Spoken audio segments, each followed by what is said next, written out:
wabarakatuh. Kita jumpa lagi dalam pembelajaran bahasa Indonesia di kelas 12 pada ajaran baru kali ini. Bagaimana kabar kalian anak-anak? Semoga semuanya sehat walafiat, terhindar dari mara bahaya dan penyakit apapun. Yang penting kita harus tetap jaga prokes ya. Mengawali pembelajaran bahasa Indonesia kali ini di kelas 12, biasanya akan muncul teks surat lamaran pekerjaan. Tapi sebelumnya, perkenalkan dulu dengan Bu Sendari ya. Kita akan bahas tentang surat lamaran pekerjaan sampai kalian nanti bisa berlatih menulis surat lamaran pekerjaan. Baik, kita lanjutkan pembahasan surat lamaran pekerjaan.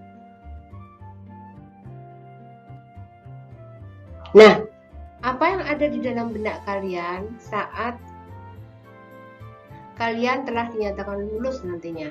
Setelah kelas 12 lulus, apa yang ada dalam benak kalian? Apakah ingin melanjutkan ke perguruan tinggi atau mengikuti kursus? Atau mungkin ada keinginan juga menikah, membangun rumah tangga yang sakinah, mawaddah, warahmah. Atau mungkin mau bekerja, ingin mendapatkan penghasilan sendiri dengan bekerja di toko atau di perusahaan apapun. Atau mungkin juga masih bingung, tidak tahu harus kemana, mau kuliah, apa menikah, atau bekerja, bingung. Atau biasanya disebut dengan pengangguran. Nah, oleh karena itu, apapun keinginan kalian nanti setelah lulus, semoga membawa manfaat bagi diri kalian dan untuk lingkungan sekitarnya. Tapi kali ini kita akan membahas tentang bagaimana cara membuat surat lamaran pekerjaan untuk bekerja di sebuah perusahaan atau toko dan seterusnya. Ikuti dan simak, kemudian nanti praktekkan dengan penulis surat lamaran pekerjaan ya.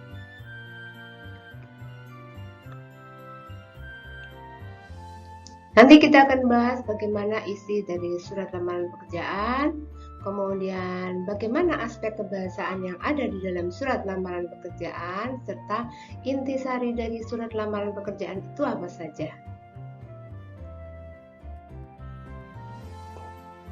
Oke, untuk materi surat lamaran pekerjaan itu ada identifikasi, unsur-unsur, kebahasaan, dan sistematikanya. Semua ini harus kalian pahami benar-benar apa saja yang ada di dalam surat lamaran pekerjaan, sehingga nanti akan bermanfaat bagi kalian nantinya ya.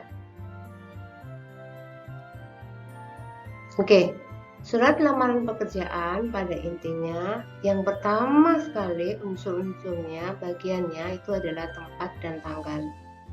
Kita lihat contohnya yaitu Blitar 12 Juli 2021. Perlu diperhatikan bahwa penulisan nama kota harus diawali dengan huruf kapital. Penulisan angka, penulisan bulan menggunakan huruf, dan penulisan tahun menggunakan angka. Dan ini semua harus sesuai dengan UEB, Pedoman Umum Ejaan Bahasa Indonesia. Mengapa harus sesuai dengan UEB? Karena surat lamaran pekerjaan adalah termasuk jenis surat resmi, sehingga semua yang ada di dalam surat lamaran pekerjaan harus mengikuti aturan dan kaidah di dalam UEB.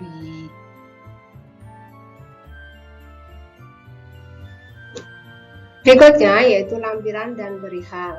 Penulisan perihal yaitu lamaran pekerjaan, dan lampirannya itu kita tulis satu berkas menggunakan huruf, bukan menggunakan angka ya. Ini sudah aturannya di dalam penulisan surat lamaran pekerjaan. Mengapa satu berkas? Padahal di situ ada beberapa lembar, beberapa lampiran untuk menyingkat biar tidak terjadi banyak tulisan di sini, sehingga disebutkan satu berkas. Alamat Kalimat yang dituju untuk surat lamaran pekerjaan tidak diperkenankan menuliskan kata kepada. Jadi langsung yang terhormat pimpinan, Bapak Ibu pimpinan perusahaan, kemudian alamat lengkap. Jalan ditulis lengkap, tidak boleh disingkat JLN seperti itu. Jadi ditulis lengkap sesuai dengan penulisan di dalam PUEB. Tetap kembali lagi ke PUEB. Salam pembuka sesuai ketentuan umum dalam salam pembuka surat resmi itu selalu menggunakan dengan hormat, disertai tanda koma, jangan sampai lupa. Kalaupun ingin menggunakan salam pembuka menggunakan Assalamualaikum, itu juga diperkenankan.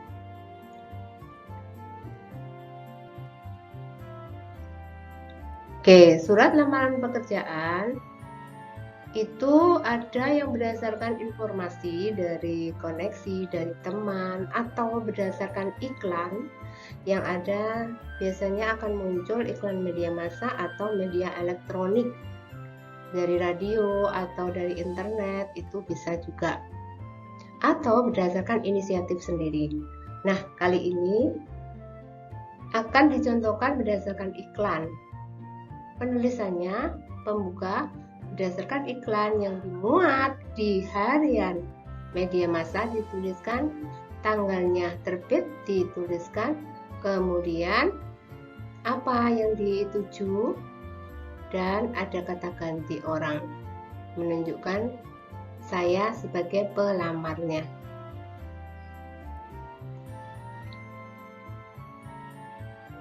Identitas pelamar itu juga sangat penting. Penulisan identitas pelamar yaitu menggunakan huruf kecil. Mengapa?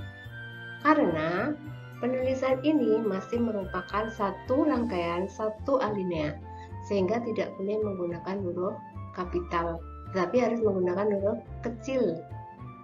Sedangkan penulisan nama orang, nama tempat harus mengikuti PUEB juga, karena ini sudah ada aturannya dalam PUEB. Penulisan nama orang, penulisan nama geografi, dan seterusnya sudah diatur di dalam kaidah dalam PUEB. Jadi harus benar-benar diperhatikan saat menulis surat lamaran pekerjaan. Identitas pelamar juga demikian. Apa saja yang akan dilampirkan? Semuanya juga menggunakan huruf kecil dan harus baku. Kembali dan tetap harus mengikuti PUEB.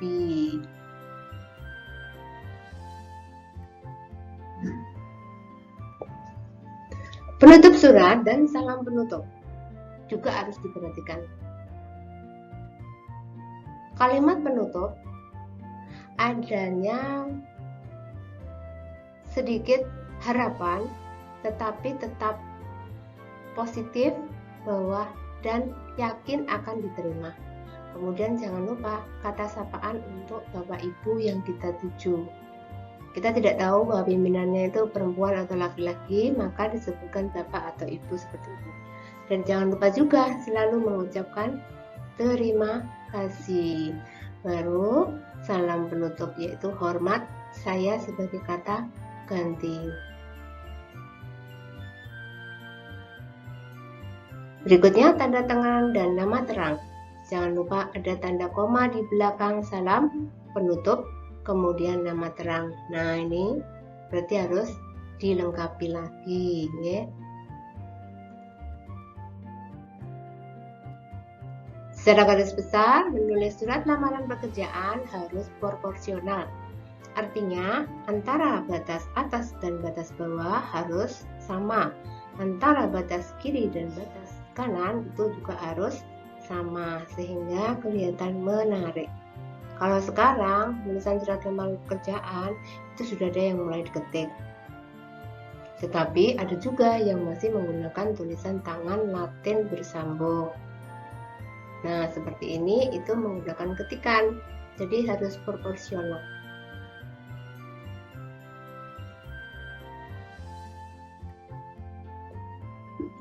Inti dari penulisan surat lamaran kali ini yaitu bahwa sistematika penulisan itu harus urut. Jangan sampai dibolak-balik.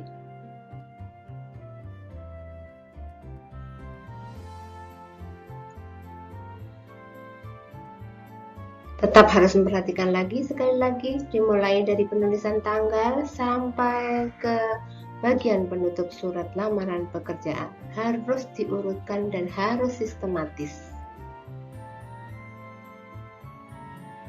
Lampiran dalam surat lamaran pekerjaan disesuaikan dengan jumlah berkas yang dilampirkan ya, jangan sampai lebih atau kurang.